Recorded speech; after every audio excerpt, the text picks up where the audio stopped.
25강 순서입니다. LDT 리더십 과정.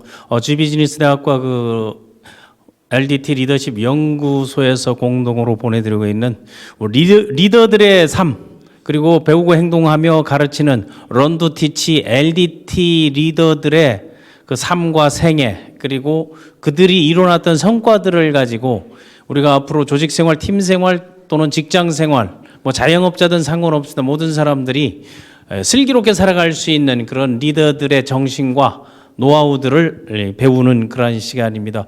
벌써 오늘이 25강째입니다. 자, LDT 리더십은 빌더, 개인이 주체가 되어서 셀프 리더십을 매개체로 해가지고 슈퍼 리더화되면서 그 다음에 전천후 리더로 발전, 성장한 분들의 스토리, 그리고 특성, 특질들을 하나하나 우리 관점에서 찾아보는 시간입니다. 지난 시간에 나폴레옹 힐, 성공의 법칙을 저술한 나폴레옹 힐이 그렇게 할 수 있도록 모든 소스를 제공해 준 분이 바로 오늘 바로 이 철강왕 앤드류 카네기입니다. 이 철강왕 앤드류 카네기로 많이 알려져 있지만 저희는 LDT 리더십 차원에서는 진정한 석세스 플래너가 아닌가. 석세스 플래닝을 가장 자기답게 철저하게 셀프 리더로부터 빌더, 셀프 리더, 슈퍼 리더, 전천후 리더로 성공해서 지금까지도 이름을 남기고 있는 분이 바로 앤드류 카네기입니다. 그래서 앤드류 카네기 하면 여러분들이 검색하게 되면 검색창에는 앤드류 카네기보다는 데일 카네기가 더 많이 나오죠. 카네기가 두 명이 유명 인사가 있는데 데일 카네기는 그 인간관계론. 그래서 카네기 하면 일반적으로 뭐 카네기 연구소라든가 지금 데일 카네기의 인간관계를 바탕으로 해서 프레젠테이션 이론 연설 강연법들을 하는 게 그 카네기 인간관계론, 카네기 연구소, 이게 바로 데일 카네기의 정신과 그 매뉴얼을 바탕으로 하는 것이고, 데일 카네기도 마찬가지로 앤드류 카네기의 그 전략적 리더십이라든가 그 성공의 그 원리들을 같이 공부하고 가르친 것만은 사실입니다. 앤드류 카네기가 1835년생이고,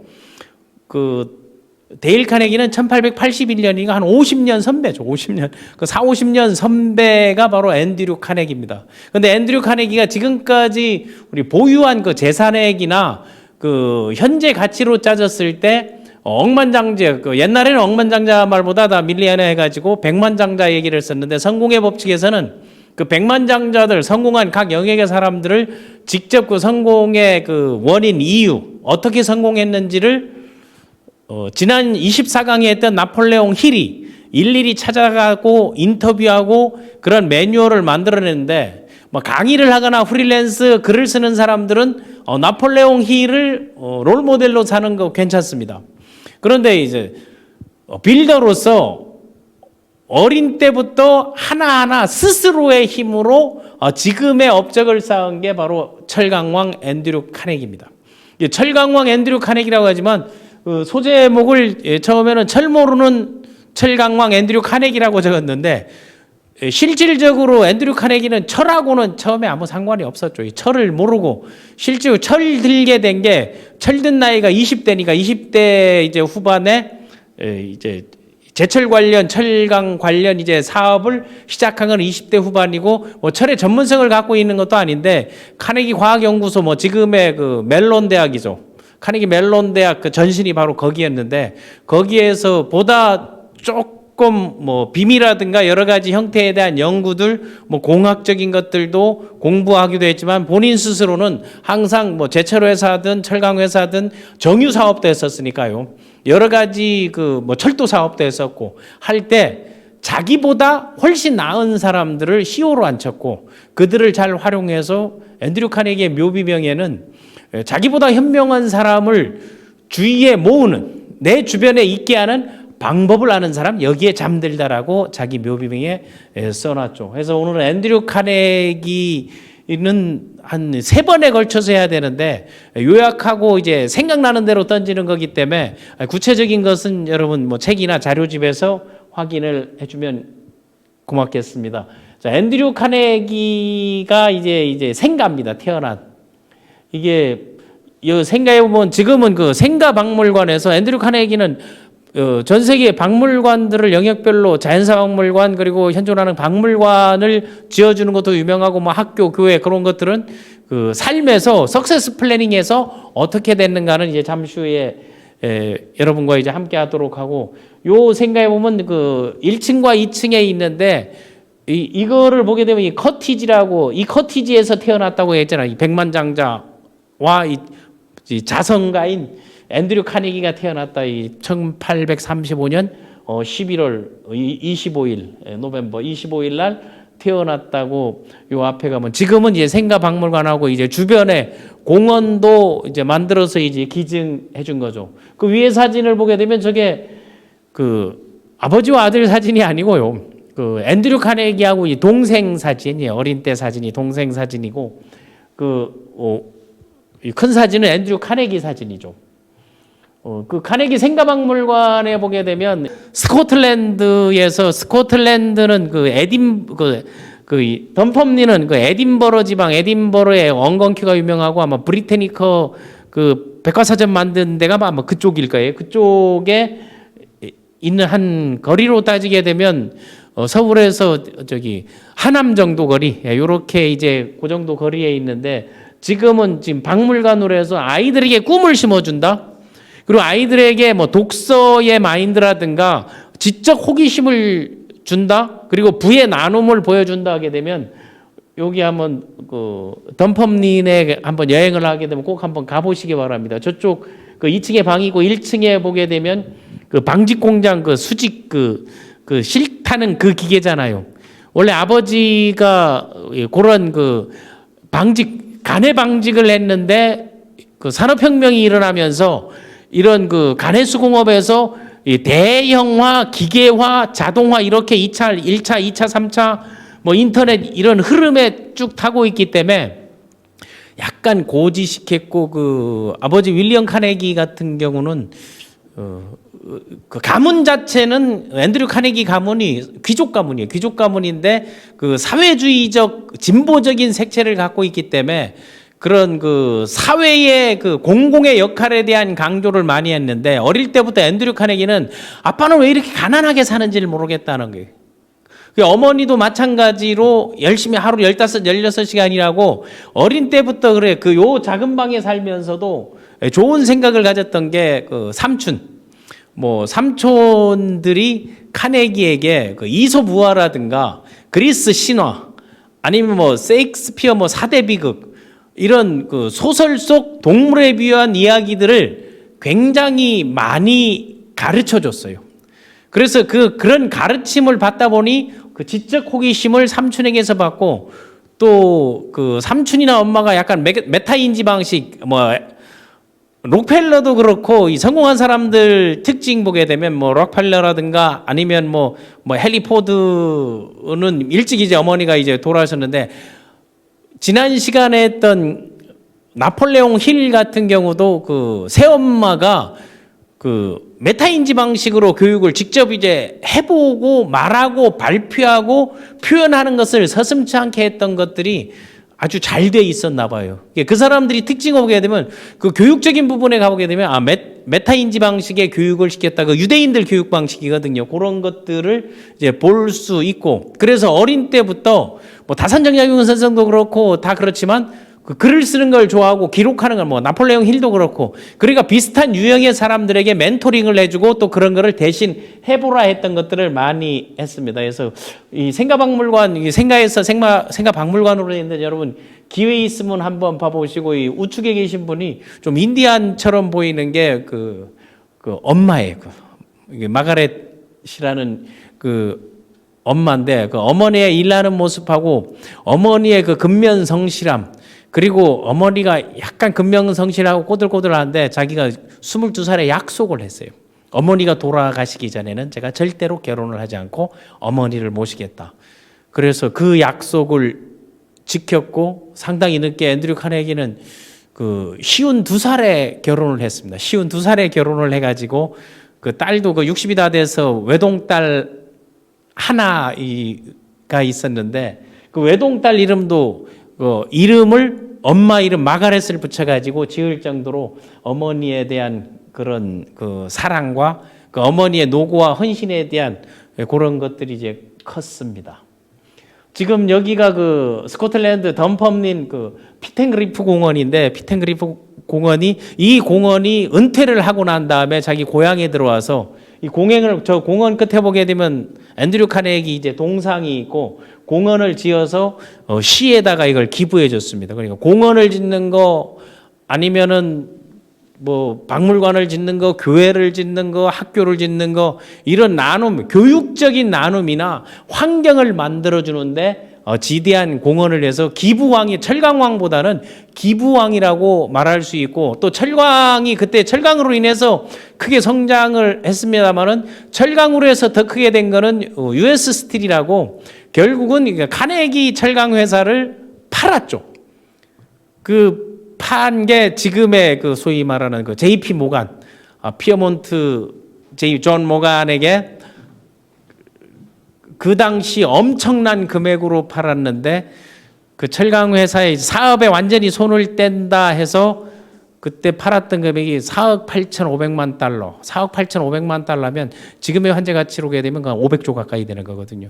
그 당시 일본 3년 전체 예산이 그 정도 규모였으니까 일본의 3년 전체 예산 정도로 그걸 팔아서 그 거머쥔 부를 90% 이상 공공기부를 했다는 사실이에요. 우리가 기부가 물질적 기부를 하는 것을 어리석은 기부라고 앤드류 카네기는 얘기했고, 그 공공기부했던 게 자신의 멘토 그 토마스 알렉산더 스캇이라고 그 카네기에게도, 앤드류 카네기에도 멘토가 있었거든요. 그 멘토로 인해서 이 철도 철강으로 철이 들게 된 그런 그 이유가 됐던 게 바로 이제 그분 때문이었죠.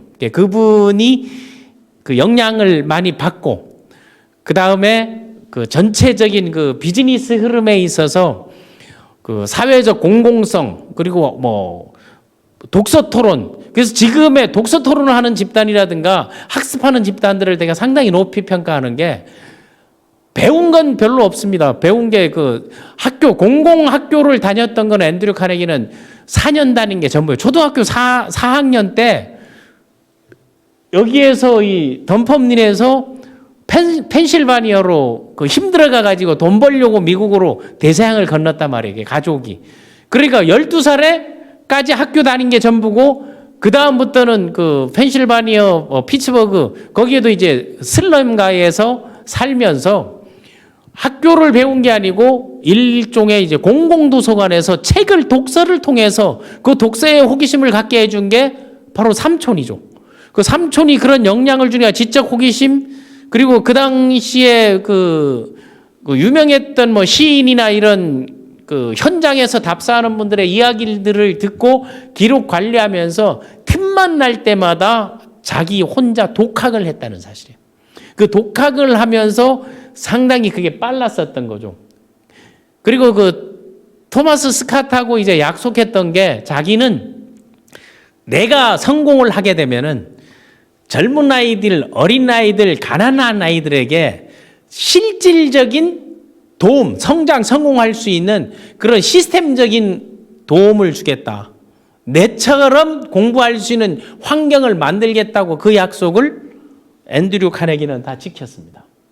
그래서 앤드류 카네기가 석세스 플래너라고 제가 얘기하는 이유는, 우리가 LDT, 런두 티치, 자기 개발, 그 빌더, 자기 욕망을 가지고 어떻게 살고 싶다 해서 그 비전과 미션과 그리고 포지티브 마인드 그리고 열정을 가지고 그 체계화 시키잖아요. 자기의 삶을 셀프 리더, 스스로 이끌고 결정하는 체계화 시키고, 거기에서 다시 그런 셀프 리더를 육성하면 슈퍼 리더가 되는 것이고, 매뉴얼을 만들고 시스템을 만들고 자전적 에세이를 쓰고, 살아있지 않더라도 세상을 떠났지만 많은 사람들에게 희망이 되고 교훈이 되는 그런 분들을 전천후 리더, LDT 리더라고 규정 짓고, 이제 그분들의 삶을 우리가 학습하는 거거든요. 예, 그런 차원에서 봤을 때 가장 기본적인 셀프 리더가 되는 것은 그 라이프 플래닝 대가를 다산 정약용 선생이라고 얘기했죠. 유배 가고 돌아오고, 그 소위 말하는 정조가 돌아가신 이후에 36년간의 그 이루어 놓은 그 라이프 플래닝을 대단히 잘해서 그 자기 이제 묘지명도 이제 자찬 묘지명을 만들고 했지만 플래닝, 플래너, 자기 개발 그리고 로드맵을 그리는 사람들은 특징은 자기의 그 가치, 중요한 가치의 영역이 분명해요. 뭐 육체적이든 가정적이든 사회적, 정신적, 뭐 이런 그 경제적 그런 영역들이 분명하고 또 하나는 인생에 있어서 그런 그 고비마다 그 영역을 나누는데 일반적으로 앤드류 카네기의 뭐 자서전이나 이런 걸 보게 되면 외부에서 평가에는 전반과 후반으로 나눌 수 있다 이렇게 나누고 있는데 그 전반은 돈을 버는 것과 이제 돈을 쓰는 것, 돈을 버는 것과 돈을 쓰는 것 두 개로 나누는 거는 그 후세 사람들이 얘기한 거고 실질적으로 자기의 그 수필이나 자전적 에세이에서 앤드류 카네기는 인생을 딱 3등분하라 그랬어요. 세 가지 등분으로 나눠서 그러니까 3등분을 해서 실질적으로 그 30년 단위로 이제 석세스 이제 플래닝을 하는데 3분의 1, 3분의 1, 3분의 1을 하는데 3분의 1은 배우는 데 투자하라. 교육을 하고 배우고 교육에 모든 거를 투자하고 그리고 3분의 1. 그 3분의 1은 돈을 버는데 기왕에 버는 거 최대한 많이, 최대한 빨리 그 부를 축적하는 데 쓰고 3분의 1은 그거를 나누는데 가치 있는 일, 대의가 있는 일에 쓰라 해서 교육과 돈 버는 일과 가치 있는 일, 이 인생의 전체 텀에 대한 영역을 나눴죠.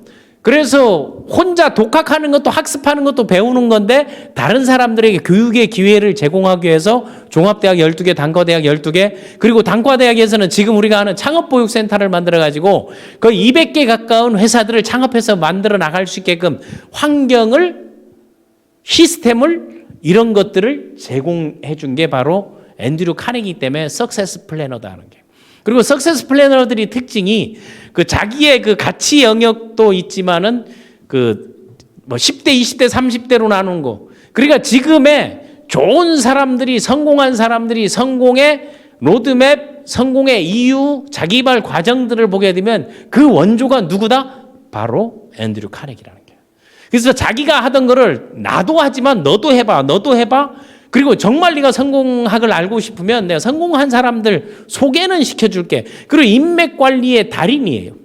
그리고 사람들을 활용하는 전략적 리더십, 협상력, 그리고 역할 분담 이런 거에 대해서 상당히 탁월했죠. 그런 것들을 배워야 되는데 우리는 나중에 기부를 많이 하고 뭐 카네기 홀을 봤다 아니면 박물관에 가보니 엄청나더라 이런 거를 생각하지 말고 실질적으로 앤드류 카네기의 삶에서 우리가 본받아야 될 게 무엇인가 이런 것들을 한번 찾아보는 시간. 그래서 별도로 앤드류 카네기의 그 인생의 3등분론이나 석세스 플래닝은 또 별도의 과정을 이제 두려고 하겠습니다. 그러니까 자기가 교육하고 배우는 건 혼자 독학으로 학습하고 모으고 그 어린 때부터 동일한 게 뭐였는고 하게 되면요. 그 삶을 이제 배울 수 있는 게 지난 시간에 24강에 했던 나폴레옹 힐도 그 어린이 잡지 기자를 했지만 그 마을 신문이나 이런 것들 정보지에다가 앤드류 카네기가 기고하고 글 쓰고 하는 걸 잘했어요. 그리고 표현력도 아주 탁월해요. 연설도 잘하고 지금 얘기하는 회사의 제한제도 원조라 볼 수 있고 또 지금 얘기하는 외부 강연이 있잖아요. 인적자원관리 차원에서 그런 강의 시스템을 사람들을 불러다 써먹고 활용하고 하는 걸 대단히 잘했습니다. 그거는 LDT 개보도 때 얘기를 하겠습니다. 그 기부액이 3억 6,500만 달러예요. 지금의 그 2022년 기준 현금 가치로 본다면 어느 정도 규모인가 하면 그 400조 정도 규모죠. 그거를 이제 기부를 이제 했는데 뭐 여기에 보게 되면 각각의 그 사진들 뭐 카네기 홀이나 카네기 박물관이라든가 뭐 미술관 뭐 단과대학 아니 공공도서관 교회 이런 것들을 많이 지었는데 도서관만 공공도서관만 3,000개 카네기가 학습하고 공부하고 정보와 지식을 얻고 어느 영역에 가든 자기답게 셀프 메이드 맨 그게 카네기의 슬로건이에요. 삶의 슬로건.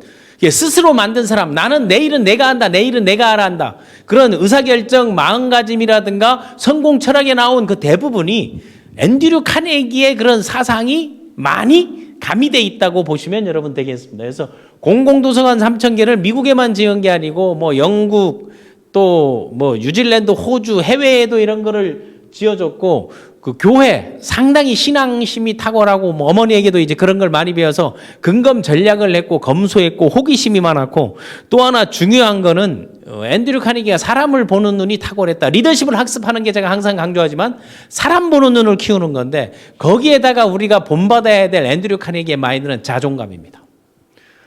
자기 스스로를 약하고 하잘것없는 존재라 생각하지 않고 그 자존감이 엄청 크다는 거죠. 그 자존감을 갖게 해줬던 그 계기가 있죠. 앤드류 카네기가 뭐 일반인들이 잘 모르는데 영업사원을 했어요. 그러니까 그게 10대 때 영업을 했거든요. 10대 때 영업을 하고.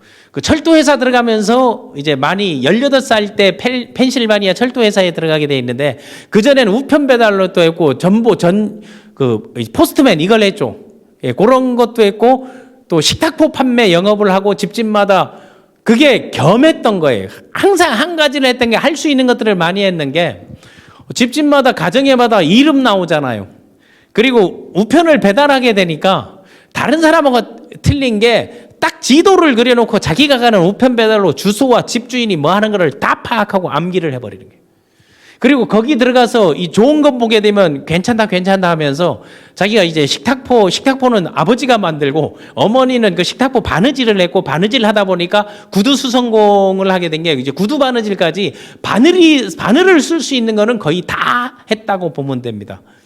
그런 그 집에서 만들어 놓은 거를 앤드류 카네기가 그걸 판매를 다니면서 자기가 다녔던 주소에 가가지고 권할 때 그때 이제 자신이 어느 한 집에 갔더니 그 사진이 하나 딱 있어가지고 그거를 한 번에 가가지고 얻어온 게 아니고 그 얘기를 했던 게 저 사진이 의미를 물어보니까 그게 이제 갯벌 위에 배가 한 척 딱 있는 거거든요. 배가 한 척 갯벌 위에 딱 있는데 거기에 써졌던 글이 봤더니 우리식으로 이제 표현한다면 썰물이 있으면 밀물은 반드시 온다 하는 거예요. 그게 때를 기다리라는 거거든요. 그 때를 기다릴 때 카네기의 인생 그 석세스 플래닝 해보게 되면 배우고 학습할 때는 그 때를 기다리라 하는 거고 그 다음에 또 중요한 거 일할 때는 최고로 될 때는 그때 이제 주로 썼던 말이 물 들어올 때 노져라 하는 거예요. 집중하고 그거 하는 거. 그 다음에 배가 만선이 됐을 때는 침몰하기 전에 나눠줘라 이거거든요. 그러니까 석세스 플래닝이 가치 있는 삶의 영역하고 너무나 잘 맞아 떨어지고 자기 개발자들이 본받아야 될 부분이 바로 그런 부분들이라고 보는 거예요. 그래서 거기에 가서 그 노인께서 만약에 돌아가시게 되면 저 그림은 저에게 이제 파십시오 이랬던 거예요. 예, 그 그림에 그 노인과의 그 일화도 있지만 삼천개 도서관에는 앤드류 카네기의 그 어린이 위인전에 앤드류 카네기가 꼭 나오잖아요. 그리고 그 동화책에도 있고 많이 나와 있어가지고 그게 이제 픽션 뭐 허구나 이런 걸 많이 이제 나오기도 하는데 너무 힘들어가지고 본인도 자살하려고 마음을 먹었어요. 그 자존감을 키우겠던 계기가 본인이 이제 죽으려고 이제 강 쪽으로 이제 쭉쭉 걸어가는데 장애인 한 분이 이제 연필을 이제 파는 게 있어요. 연필을 옛날에는 저희 때도 보게 되면 연필, 볼펜 이런 장사들이 많았잖아요. 그래서 연필을 그 심 있는 거를 이걸 사달라고 해가지고 그거를 2센트인가 줘가지고 그거를 연필을 이제 2자루를 샀어요. 몇 번 부탁하고 연필 죽으러 가는데 무슨 연필이야 뭐 유서쓰라는 것도 아니고 해서 그랬는데 그 연필을 하고 그냥 있는 거를 2달러인가 2센트인가 이제 그냥 줬죠. 그냥 가는 거. 그리고 연필은 됐다고. 그랬더니 그 장애인이 끝까지 쫓아오면서 세상에 공짜는 없습니다. 이 연필을 갖고 가세요. 연필을 갖고 가세요. 저는 공짜로 구걸하러 온 사람이 아닙니다. 저는 연필을 판매하는 사람입니다. 해서 그걸 집요하게 하는 걸 딱 보고 그때 마음을 고쳐먹은 거예요. 저런 불편한 사람들도 살려고 바둥치는데 나는 뭐지? 내 삶을 존중하자. 나에게도 기회가 온다 해서 그때 그 초심으로 돌아가서 열심히 사력을 다해서 이랬죠. 뭐 후세에 이제 소위 평론가들이 여러 가지 뭐 공도 있고 과도 있다는데 과를 얘기하는 사람들은 할 말이 없으니까 지적질 하려니까 그러는 거지만 우리는 리더십을 배우는 게 따지고 보게 되면 공과 사가 없는 사람이 있습니다. 그들의 공이나 공적인 영역이든 리더십의 영역이든 그들의 업적이나 성과들을 우리가 배울 건 배우면 된다는 차원이기 때문에 실질적으로 한 사람의 그 삶 속에서 우리가 배워야 될 게 무엇인가 이런 거를 생각하는 게 좋습니다. 그리고 교회 5,000개 교회를 지어주고 그게 이 신앙심의 발로 어머니와 약속했던 거예요. 이런 것들이. 그 신앙. 그 기도하고 자기가 이제 통성으로 하고 받을 수 있는 거 하고 그리고 항상 자기가 위안을 받았던 게 문화 예술의 조예가 깊었고 인문 고전에도 조예가 깊었거든요. 그게 삼촌에게 그런 지적 호기심을 받았지만은 도서관에 가가지고 성공한 사람들 보게 되면 학교 도서관, 어린이 도서관, 학급 문고책을 거의 다 읽었다고 얘기하듯이 그 섹스피어의 그 4대 비극을 암송할 정도 수준으로 있고 그리고 미국에 건너가서도 그 당시에 그 뭐 오페라나 이제 뮤지컬 같은 것들을 보면서 너무 그걸 좋아해가지고 카네기 홀을 만들게 된 계기가 그런 거거든요. 그리고 교회마다 그 파이프 오르간 소리에 그 마음이 심신이 안정되고 이런 것들을 느껴가지고 7,000대를 그거를 다 사주고 기부하기도 했던 겁니다. 그리고 종합대학 12개, 뭐 시카고 대학이든 뭐 카네기 멜론 대학, 카네기 멜론 대학 같은 경우는 1900년도에 만들었는데요. 어느 정도 레벨인고 하게 되면 그 카네기 멜론 대학 출신 노벨상 수상자가 21명이나 돼요.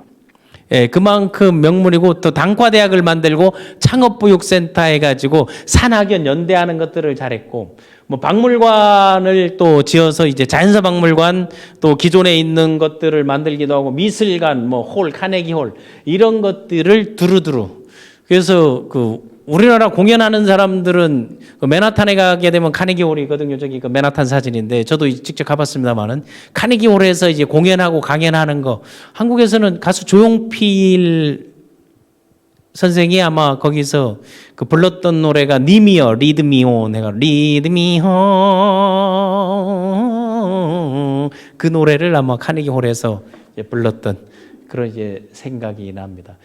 그 공원도 기부했죠. 그래서 이제 그 딸 외동딸 그 마가렛이 했던 게 우리 아빠는 그 산타크로스 증후군이 있다고 말할 정도로 무조건 착한 일을 하고 선행을 하고 그리고 물질적으로 돈으로 주는 거는 잘못된 것이다.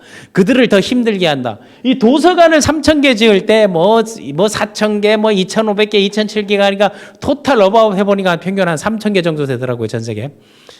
도서관을 지을 때 가장 데모하고 반대했던 사람들이 있어요. 그 사람들이 다 가난한 사람들이었습니다. 돈을 주지 뭔 저걸 지나. 그럴 카네기는 틀렸어요. 내가 어린 때 이 공공도서관이 없었더라면 지금의 내가 없었다는 게. 그리고 많은 사람들의 그 미국의 젊은이들에게 부에 대한 성공에 대한 그런 도전과 열정을 갖게 해준 게 나폴레옹 힐에게 제안했던 것도 빨리 결단해서 네가 해봐라. 네가 해봐라. 그래서 많은 사람들을 멘토로 삼기도 했지만 많은 사람들을 멘티로 삼아서 해보라고 권하는 게 지금 우리에게 필요한 거. 그게 소위 말하는 200년 전에 150년, 200년 전에 카네기의 마인드를 지금 우리가 배울 수 있다면 그리고 우리 공공의 그런 것들을 제대로 할 수 있다면 그걸 욕하는 사람들이 그 150년, 200년 전에 했던 것도 못하는 그런 기업인들, 그런 막무가내인 사람들도 있는 반면에 지금 우리가 배워야 될 것들, 해야 될 것들을 이런 그 성공자들의 삶에서 하나씩 배우는 게 어떤 게 하는 거예요. 그래서 석세스 플래너라는 거는 석세스 플래너는 뭐 묘비명이든 아니게 되면 슬로건이든 비전 선언이든 그 네 가지 비전과 미션 이게 어떤가 하는 거. 그 미션은요. 앤드류 카네기의 미션은 하는 일은 무조건 최고가 된다는 게. 이왕 하는 거 으뜸이 되자 하는 거. 베스트 오브 베스트를 상당히 강조했고 또 실제로 그렇게 했거든요. 할 수 있는 일은 내가 마음 먹이면 다 할 수 있다 하는 거.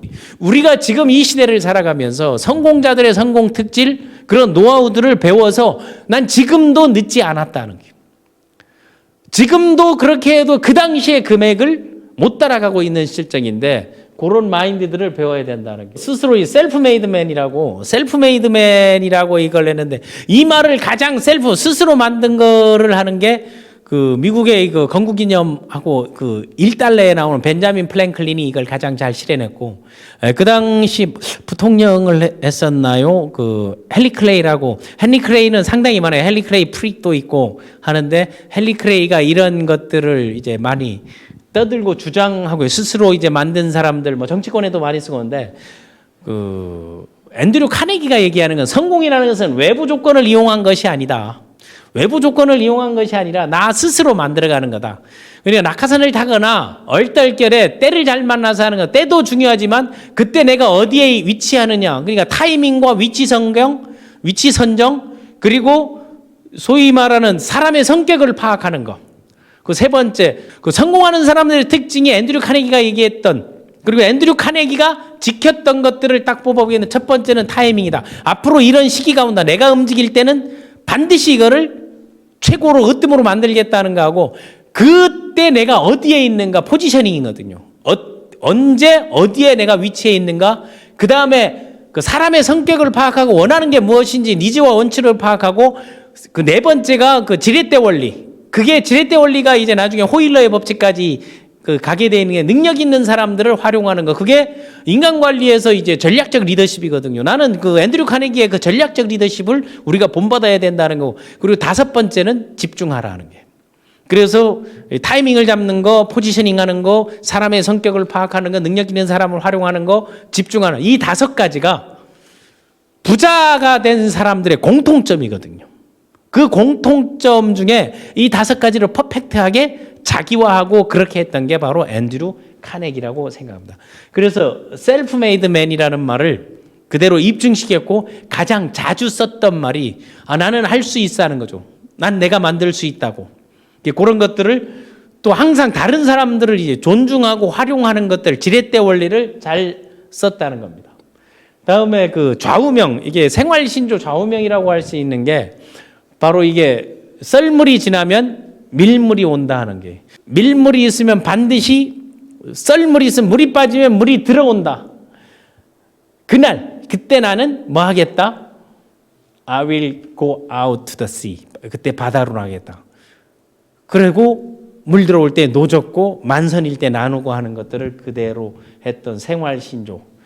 썰물이 있으면 밀물이 온다는 거, 때를 기다릴 줄도 알고 그 타이밍을 볼 줄도 알았다는 게 이게 앤드류 카네기의 좌우명입니다. 그 앤드류 카네기의 이제 묘비명에는 자신보다 현명한 사람들을 주위에 모은다. 나는 이 일을 하기 위해서 이 일의 전문성을 가진 사람들은 비싼 돈을 주고도 내가 모아온다는 거거든요. 앤드류 카네기가 기부도 기록을 세웠지만요, CEO 연봉 기록을 자기가 지급한 그 당시에 100만 달러 연봉, 그러니까 당시에 10억 연봉을 줘서 사람을 채용해서 쓰기도 했습니다. 그 썼던 게 507명의 성공자 안에 들어가 있는 찰스 슈왑이에요. 찰스 슈왑. 그 독일계 찰스 슈왑이 돈을 엄청 연봉에서 최초의 100만 달러를 연봉으로 받은 사람이 찰스 슈왑이에요. 그게 최초의 또 전문 경영인을 활용하기도 했고 그 최초인 사람들을 많이 만들어낸 게 앤드류 카네기입니다. 그게 자신보다 현명한 사람들을 주위에 모으고 그 모으는 방법을 아는 사람 여기에 잠들단 거예요. 그러니까 인맥 관리, 인맥 활용, 정보 관리, 정보 활용, 미래의 해안, 대안 이 바탕이 지적 호기심, 집중, 독서, 만남 이런 것들에서 다 오지 않았나 하는 게.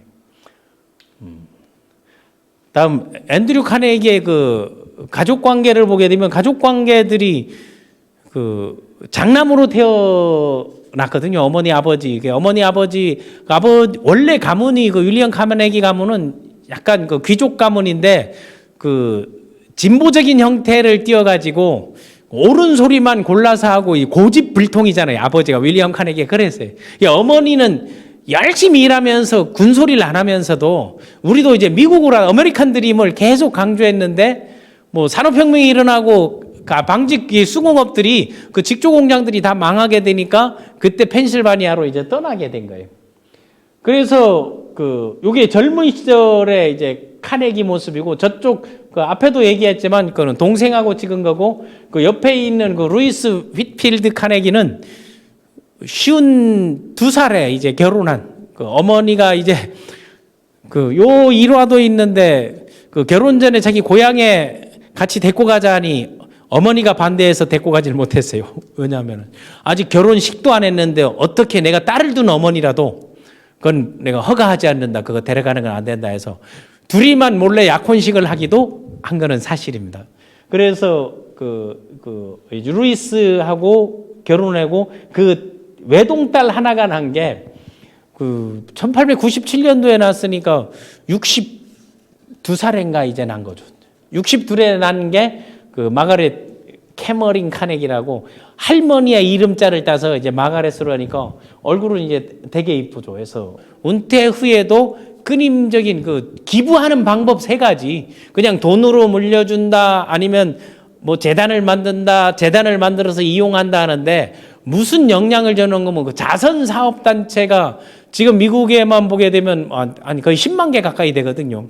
한 15년 전에 뭐 5만 6천 개였으니까 지금은 10만 개 가까이 되는 재단들을 만들어 놓은 원조가 바로 앤드류 카네기입니다. 그 재단들을 위해서 한국에서도 뒷주머니 돈을 앞주머니로 빼고 이제 하는 경우들이 있는데, 실질적으로 이자 갖고 뭐 주식 투자용으로 하는 게 아니고 공공의 이익을 추구하는 그런 방식의 했던 게 바로 앤드류 카네기입니다. 그래서 항상 제가 LDT 계보들을, 모든 LDT 리더들은 그 흐름이나 정신이나 사상을 어디서 받았는가, 제가 가장 중점적으로 얘기하는 게 여기인데, 삼촌 조지 로더가 많이 로버트 번스가 시인이거든요. 우리로 해보게 되면 우뮤 시인 이렇게 정도 볼 수 있죠. 현장에서 노동의 현장, 농업의 현장 이런 것들을 보면서 동물들에 비유하고 뭐 이수부화 이런 영향들을 많이 받았는데, 이소부호라든가 그리스 신화 이런 그리고 성경 이야기들을 많이 가르친 게 조지 로더라는 삼촌이 틈날 때마다 어린 때부터 메타인지 방식으로 시켜가지고, 저기 싸우면 어떡하지, 걱정하지 마, 저거는 내가 살게. 어린 때부터 앤드류 카네기가 상당히 사람 활용을 잘했어요. 예를 들면 동화에, 위인 동화에 나오는 건데, 토끼를 키울 때 토끼도 번식력이 좋잖아요. 이제 많이 이제 키우고 하니까 어머니가 풀 줄 때 그 고생을 왜 그래 고생을 하고 풀 뚫으면서 시간 다 가겠다 하니까, 다 방법이 있어, 엄마 걱정하지 마, 딱 하는 게. 그래서 동네 아이들을 다 불러 모아가지고 토끼들을 하나씩 다 구경시키면서 어느 토끼가 좋아, 어느 토끼가 좋아, 딱 하는 게. 그러면은 토끼에마다 뭔 거면 이게 가장 기본적인 우화나 책에서 얻은 정보력을 삶에서 활용한다는 게, 그런 제한제도의 시초가 됐던 것도 난 그런 거라고 보거든요. 이게 네이밍 브랜드화 하는 거거든요. 사람 이름을 붙여주는 거예요. 토끼들에게 최초로 이 풀을 뜯어서 주는 사람은, 여기에 친구가 만약에 뭐 카터라는 친구가 있으면 이 토끼 이름을 카터로 지어준 거. 이 카터는 이건 네 거야. 그러니까 네 이름으로 해서, 이거 우리 카터 하면 배불렀어, 갖다 줬어, 이런 걸 가르치니까 동네 아이들이 전부 풀 뜯어오기 경쟁을 붙어가지고 토끼를 그렇게 키우는 그런 아이디어, 그게 비즈니스에서 그대로 드러납니다. 그대로 드러나가지고 침대 칸을 만들 때 조지 풀먼 컴퍼니라고 회사 이름을 사람 이름 붙이는 원조가 그거예요. 그리고 에드거 톰슨 철강 회사, 이것도 마찬가지로 사람 이름, 자기 경쟁자들, 그리고 자기를 견제하는 사람들을 자기가 투자하면서 이름은 네 이름으로 해야 하는 거. 옛날에 우리나라에도 그런 게 있었죠. 무슨 김밥집 이름을 불린다든가 이런 거를 많이 하는 것들이 있었는데, 그 원조라고 딱 보면 됩니다. 그래서 여기에서 이제 코칭이나 권한을 위임받은 임파워먼트를 받게 된 게 이 토마스 알렉산더 스콧이에요. 이 토마스 스콧은 링컨 정부 당시에 차관보까지 그래 했죠. 남북 전쟁을 이용해 가지고 토마스 스콧이 항상 당시 남북 전쟁 하니까 그때도 간첩들, 스파이들한테 살해 위협이 있다고 절대적으로 열차에서 침대 칸을 이용하라 이런 것들을 던졌는데, 침대차 투자를 누가 했는고 하게 되면 앤드류 카네기가 풀먼을 만나가지고 이걸 투자를 하는데, 미적미적하니까 회사 이름을 풀먼 이름하면 네 회사지 않느냐 해서 투자를, 여러 가지 투자의 길, 에드거 톰슨 철강회사도 마찬가지예요. 그게 펜실바니아 철도 회사의 다 임원들이었거든요. 그런 것들을 만들 때 토마스 스캇은 왜 앤드류 카네기의 멘토일까? 왜 앤드류 카네기를 좋아했을까?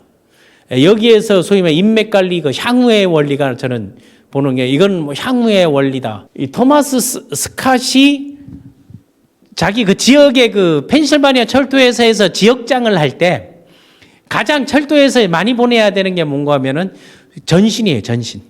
전보를 치잖아요. 전보를 칠 때 전보를 치고 또 옛날에는 다 편지를 이제 주고받는데 앤드류 카네기가 그 16살 때 15살 때 뭘 했는고 하게 되면 우편 배달부를 했거든. 우편 배달부를 했는데 그 돌리는 것도 제일 빠르고 그 지역에 담당했던 거 그게 나중에 영업할 때도 그걸 활용해가지고 집집마다 가가호 방문하면서 자기 그 어려운 힘든 과정들을 이겨낼 수 있었는데 그 집을 단순하게 편지나 이런 걸 배달하면서 그 집이 어떤 집이고 가구는 어떻게 놓여있고 달라진 건 무엇이고 이름은 누구니까요. 그걸 머릿속에 다 암기할 정도로 일을 잘하고 거기에서 이제 급한 전보를 칠 때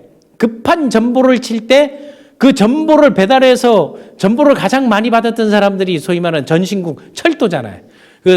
그러니까 항상 토마스 스캇 앞에 이제 딱 가고 하니까 이놈 똘똘하고 참 열심히 하는데 일로 와봐라 하면서 네 고향 어디고 딱 했더니 저 스코틀랜드입니다. 하니까 스코틀랜드? 일마 나랑 고향이 같네. 봐라. 어디야? 덤펌린입니다. 했더니 야 괜찮네 하면서 그 일을 하고 오게 되면 그 이름을 내고 이걸 해서 하도 열심히 일을 하니까 나중에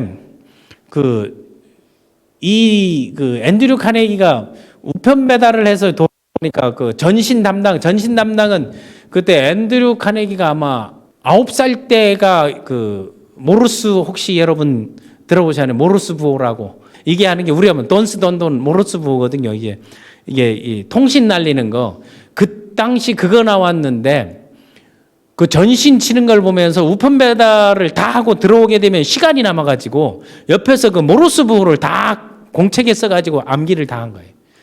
그런데 어느 날 배달 와 보니까 급한 전신이 왔는데 그걸 배달할 쳐줄 사람이 없는 거야. 내가 할 수 있다고 해가지고 그 전신을 딱 보낸 거예요. 그 연관된 게 바로 이 토마스 스캇인 거예요. 그래서 그걸 딱 보고 여기에서 우편 배달 사회에서 전신국 일을 하게 된 거예요. 전신국 하게 되면 철도나 이걸 계속 왔다 갔다 하잖아요. 그래서 철도 회사에 이제 사원으로 딱 근무하게 된 거예요.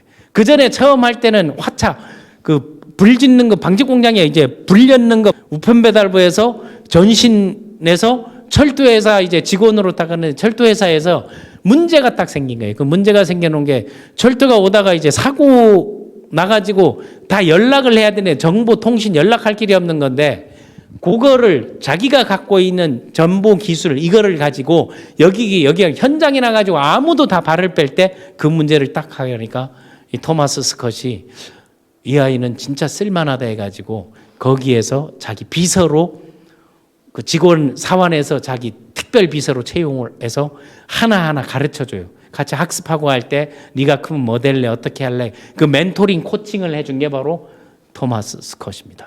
그 약속을 지켰던 거고 그런 이제 성공을 할 때 나폴레옹 힐이 찾아가가지고 29초 만에 결단을 해서 성공의 법칙을 얘기하면서 록펠러, 헨리 포드, 찰스 수왑 이 많은 사람들을 만날 수 있는 기회를 제공해줘. 그래서 나폴레옹 힐이 그 대통령 자문을 할 수 있었던 그 다리를 다 넣어줬던 게 바로 앤드류 카네기라는 사실이에요.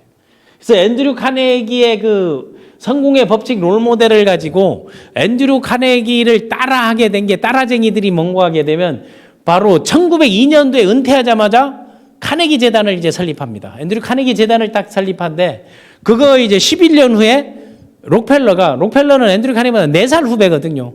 그래서 앤드류 카네기가 자기 그 철강 회사 그리고 땅 산 데서 기름이 터져가지고 정유 회사도 록펠러하고 이제 붙는 과정도 있었어요. 정유도 하다 그러니까 이게 많이 욕을 먹는 게 연관된 산업들을 다 연결하면서 문어발식 확장을 했어요. 그게 돈을 끌어모을 정도로 문어발식 확장. 이거 연결되면 석유 연관되면 연경 그런 걸 정유를 하다가 나중에 정리를 하기는 하죠. 그래서 재단 설립을 딱 배운 거예요. 그러니까 이런 앤드류 카네기가 그 소위 말 $2를 줄 때 헨리 포드가 $5 임금 개선을 하고 자동화 시스템을 만들어 놓은 건데 그거 만들 때는 앤드류 카네기가 이미 은퇴한 거거든요. 그러니까 철강회사에서 그 인기가 좋고 일들이 워낙 많았으니까. 그러니까 헨리 포드가 1936년도에 재단을 만들고 지금의 10만 개 가까운 그런 기업들이 재단. 그래서 미국의 재단들의 특징들은 미국의 대학이 많은 이유가 사회적 공공환원으로 하는 게 무조건 학교 지어주기입니다. 단과대학. 그러니까 그 사람들이 학생이 3명의 신학대학도 있고 그런 게 워낙 많은 이유도 바로 여기가 있었던 거예요.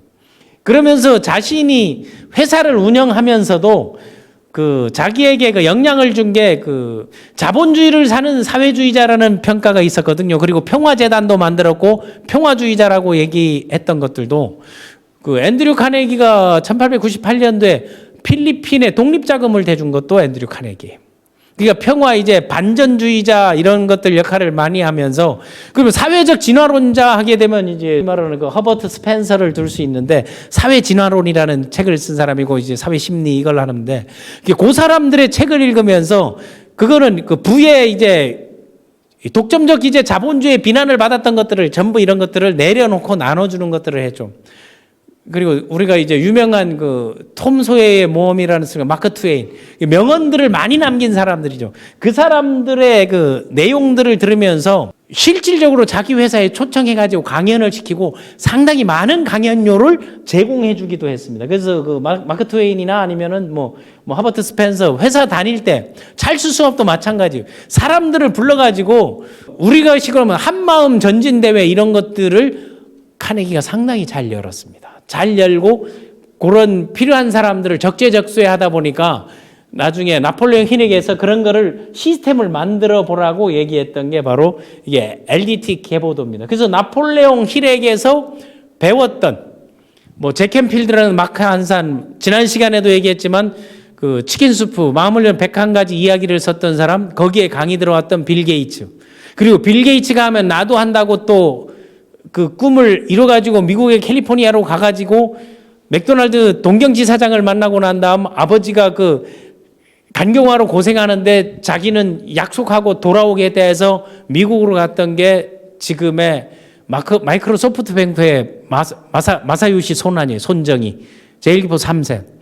그 손정희가 10대, 20대, 30대, 40대, 50대, 60대에 은퇴하는 그 석세스 플래너 아마 그 11강에서 20강에서는 잠시 소개는 했는데 그것을 보고 거의 한 7, 8년 선배격 되는데 외국어 영어 선생하면서 이런 번역이나 이런 자료들을 미국에서 그 인터넷 이런 거를 처음 봐보고 만들려고 딱 생각했던 게 바로 잭마윈. 그래서 그 꿈을 달달 그 삶을 내어가지고 투자를 받아서 만든 게 지금의 알리바바 아닙니까? 그리고 그 전액을 누가 투자해 준 거예요? 그 손정희가 투자해 준 거죠. 그럼 이런 맥락이나 흐름들이 결국 그 뿌리가 어디서 내려왔는가 하게 되면 앤드류 카네기에서 이게 그 시대를 살아가는 사람들에게 나왔다는 게 우리가 이런 것들은 좀 배우고 익혀야 되지 않겠나 하는 거예요. 그 전략적 리더십에서 자기보다 나은 현명한 사람들이 앤드류 카네기가 얘기했던 사람들 이분들이 자기 멘토라고 평생 은인이라고 얘기하는 거 고향 선배이면서 은인인 사람이 토마스 스캇이고 그 위에 토마스 스캇하고 펜실바니아 철도회사에 있었을 때 그 세계 최초 전문 경영인으로 해가지고 그 전문 경영인 체제를 만든 게 누군가 에드거 탐슨이야. 그 에드거 탐슨 제강 회사를 만들거든요. 그거 투자자가 바로 앤드류 카네기예요. 그 펜실바니아에 투자할 때도 스캇이 길을 열어줄 때 약간 반대를 했거든요. 그러면 여기에 납품하는 거 그 연계고리를 찾아가지고 그 철도라는 거를 생각한 게 그 옛날엔 다 목철이었잖아요. 목철이니까 그게 부서지는 걸 보고 제일 먼저 철교량을 생각한 거죠. 그러니까 거기에 제강이 필요하다는 걸 딱 생각해서 그걸 만들고 생각해서 빔 시스템들을 만들고 그런 거 확장해가지고 문어발식 확장을 하면서 연계를 하면서 투자로 상당한 돈을 벌었죠. 그 배당금이 컸었으니까요.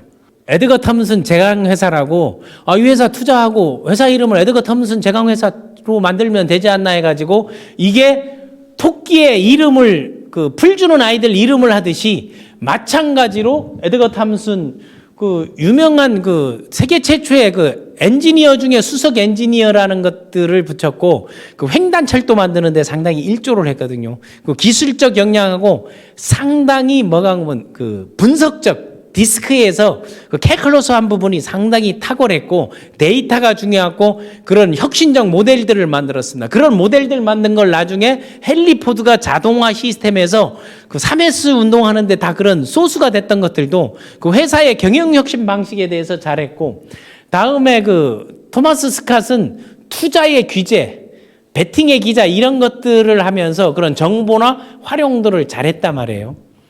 다음에 그 침대차를 제한할 때도 횡단 열차를 타보니까 전시내에서 자기 지역을 왔다 갔다 해보니까 너무 피곤해서 꾼다 하니까 그거를 뭐 할 때 하면은 선박 사업도 했었어요. 그 앤드류 카네기가 선박할 때 그 선원들 자는 배 있잖아요. 2층 침대처럼 기관실 옆에 만드는 그거를 딱 보고 열차에서 이런 침대를 만들고 앉아서 테이블처럼 만들겠다는 제안을 어디에다 그때 침대 만드는 그 조지 풀먼이라는 사람을 찾아가지고 회사 이름을 조지 풀먼 컴퍼니라고 하자. 그리고 이거 넣은 건 당신이 하고 나는 투자만 할게.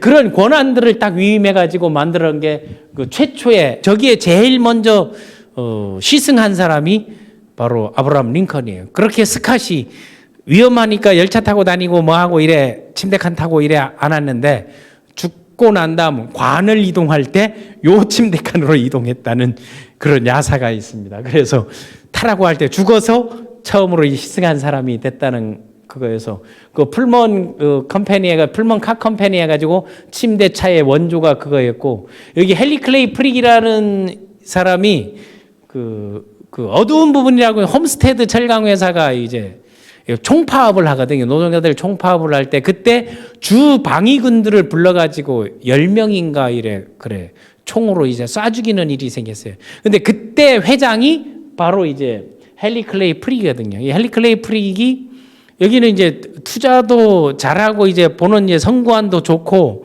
예술적 감각도 거의 만능에 가까운 정도인데, 여기가 이제 석탄왕이라는 별명을 갖고 있었는데 석탄 시대가 끝났을 때 회사로 나와가지고 CEO로 만들어 놓고 뉴욕에 가게 되면 프릭 미술관이라고 해서 현대 미술이든 이런 공연이든 미술관으로 상당히 유명한 게 헨리 클레이 프릭인데, 그거에 대해서 실질적인 원한은 카네기인데 여기는 월급쟁이 회장이지 않나 해가지고 뭐 둘이 사이가 안 좋았다, 뭐 화해는 했니 안 했니 이런 얘기들이 많이 나오는데, 어쨌든 이 모든 것들을 앤드류 카네기는 전략적 리더십으로 적재적소라는 말을 잘 활용했다는 게, 그러니까 이 적재적소라는 말이 이 말을 만들어낸 사람이 바로 저 하버트 스펜서예요. 서바이벌 적재적소를 서바이벌 오브 더 피티스트 이거를 제일 먼저 자기 책에 이제 썼던 사람이 바로, 그러니까 지금 서바이벌 리더십 나오는 원조라고 얘기할 수 있거든요.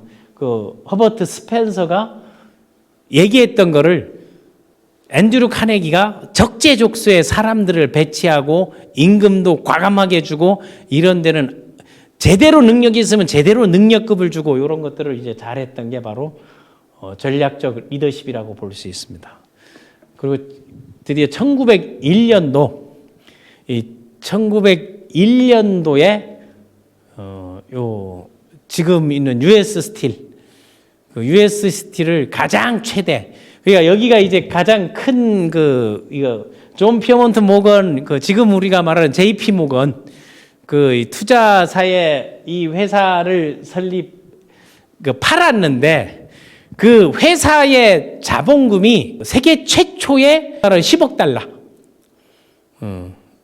그 자본금을, 그러니까 지금으로 얘기하면 10억 달러면 뭐겠어요? 그 당시 그 일본의 1년 예산이 1억 3천만 달러니까 그 몇 배입니까? 거의 뭐 6배, 7배 가까운 돈을 자본금으로 해가지고 10억 달러의 거대한 회사를 딱 만들었죠. 그 회사를 만들면서 이거를 4억 8,500만 달러에 판 거예요. 그 판 돈을 죽을 때 3천만 달러를 제외하고는 전부 공공기부한 사람이 바로 앤드류 카네기라는 거예요. US 스틸이라는 지금의 그 회사, 여기에 이루어 나가는 방법들을 보면서 한국에서 만든 회사가 포항제철 아닙니까? 그래서 거기에서도 이제 군 출신들이 군 출신들이 여기도 초기에 이제 많이 하고 또 토마스 스캇 같은 경우는 그 예비군, 그 민간 대령으로 해가지고 활동을 하고 앤드류 카네기가 또 지역에 나가서 하는데 그 일이나 이런 방식들이 상당히 탁월하면서 결국은 타이밍과 위치 선정과 사람의 성격 파악과 그리고 그 네이밍 브랜드 이런 걸 가지고 부를 많이 이뤄놓은 거죠.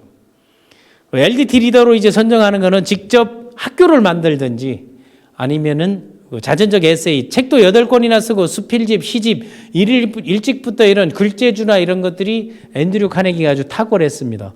그리고 헨리 포드보다 이제 앞서서 그 우표에 이제 나오는 이 원조라고 이제 볼 수 있고, 자기 뭐 자서전으로 뭐 부의 복음, 그 나머지들은 다 평론가들이 쓴 게 나오는데, 그 앤드류 카네기가 이제 성공한 시호에서 위대한 인간으로 이런 것들은, 이런 책들은 뭐 국내에 나와 있는 것들이 많으니까 여러분들이 한 번씩 꼭 읽어볼 필요가 있잖아요. 지금 우리에게 자기 개발하는 사람, 힘들고 어려운 사람에게 그 환경 따지지 말고 썰물이 있으면 항상 밀물이 있다는 걸 좀 생각해서 하면 이제 좋겠다는 겁니다. 리더를 평가하는 기준 LDT 리더십에서 그 모형도에서 빌더, 개인의 그 꿈과 욕망이 마음가짐으로부터 시작해서 셀프 리더십, 그리고 셀프 리더십을 대체 인력으로 복제하는 슈퍼 리더십, 슈퍼 리더십에서 이제 매뉴얼을 만들고 시스템을 만들고 후대에 선한 영향력을 발휘하는 것을 전천후 리더십 또는 LDT 리더십이라고 얘기하는데, 거기에 그 리더십의 가장 그 평가 기준은, 그 역량은 전략적 관리 능력, 그리고 인지 능력, 대인관계 능력. 성공한 기업인으로서는 이 세 가지 역량들이 변화관리 혁신, 권위적 사고라든가 그 혁신성이라든가 추진력, 결과지향성이라든가 이런 만들어내는 것들은 기업을 하면서는 앤드류 카네기는 승승장구하듯이, 그리고 때 넣을 때 손을 놓을 때 손을 놓고, 그리고 영업을 하고 힘든 사업을 할 때는 죽음도 생각하고 힘들고 어려운 시절을 초심을 잃지 않고 그렇게 검소한 생활을 했고, 그 호텔도 앤드류 카네기 마케팅을 하려 할 때 7성급, 다른 7성급에 자고 자기는 몰래 저 변두리에 가서 자고 하는 정도. 그리고 자기에게 도움을 줬던 사람에게는 은혜를 갚는 거. 그 대표적인 게 어머니가 그 비 올 때 어머니가 워낙 검소해 놓으니까 그 바느질을 깨고 이래 하는데 비 오는 날 갑자기 비가 쏟아지니까 숨을 데가 없어 백화점으로 딱 들어가는데 그 남루한 노인에다가 아무도 이거를 안 먹고 저리 가세요 저리 가세요는 노숙자 취급을 하는데, 한 젊은 친구, 그 친구 이름은 필립인가 그러게, 필립이라는 친구가 의자를 하나 갖고 여기 앉아 쉬세요 하니까 나 물건 살 거 아니라고 하니까 이거 물건 사는 게 아니고 비를 피하러 오신 거 아닙니까? 여기서 그냥 부담 갖지 마시고 이걸 주세요 하니까 가만히 앉아서 자기가 서름 당한 걸 생각했더니 나중에 그 필립이라는 명함을 하나 꼭 달라고 해서 내가 꼭 언젠가 연락드리겠습니다. 너무 고맙습니다 해서 집에 와서 이제 앤드류 카네기에 그 얘기를 한 거예요. 앤드류 카네기가 그 얘기를 딱 하자마자 그 백화점에 그 가구 이제 파는데 그 못당깨들 하잖아요. 거기 그 전시용인데 근데 의자를 별도로 줘서 한 사람에게 거기 뭐 제임스인가 그 사장님께 편지를 딱 써서 필립을 우리에게 보내라고, 우리 가구를 주문하려고 한다. 스카틀랜드에 가가지고 견적을 다 받아와라. 그리고 그게 괜찮으면 우리 산하 그 문어발 기업에 있는 모든 가구를 거기다 하겠다. 반드시 필립이 와야 된다. 그 인사를 하고 있다 해서. 그래서 그 사원이, 젊은 20대 사원이 갔어요. 가서 봤더니 이게 앤드류 카네기 가문인 거예요. 그 주문을 다 받아서 그 가구점 매출이 그 해 매출이 그 백화점 2년 매출보다 많은 매출을 올렸어요. 20대 때 이 필립은 백만장자가 돼가지고 그 은혜를 잊지 않아가지고 앤드류 카네기가 지은 도서관에 책을 800만 권을 기부했어요. 이게 부의 복음이라는 거예요. 부의 되물림이라는 거. 그런 전략적 관리 능력이라는 거, 대인관계, 갈등관리, 고객지향, 의사소통, 정서관리나 대인 감수성 이런 것들.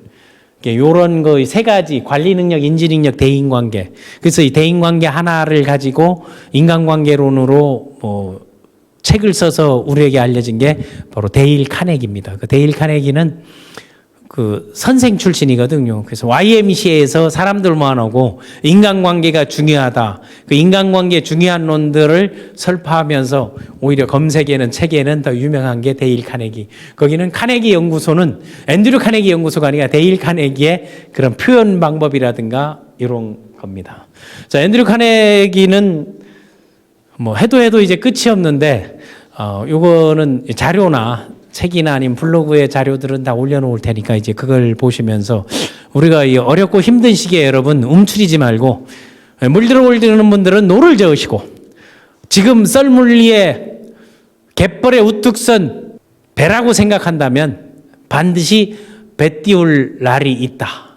그래서 배 띄워라 배 띄워라 노져라 노져라 그 뱃노래가 응원가로 많이 쓰는 이유가 바로 이거지 않느냐.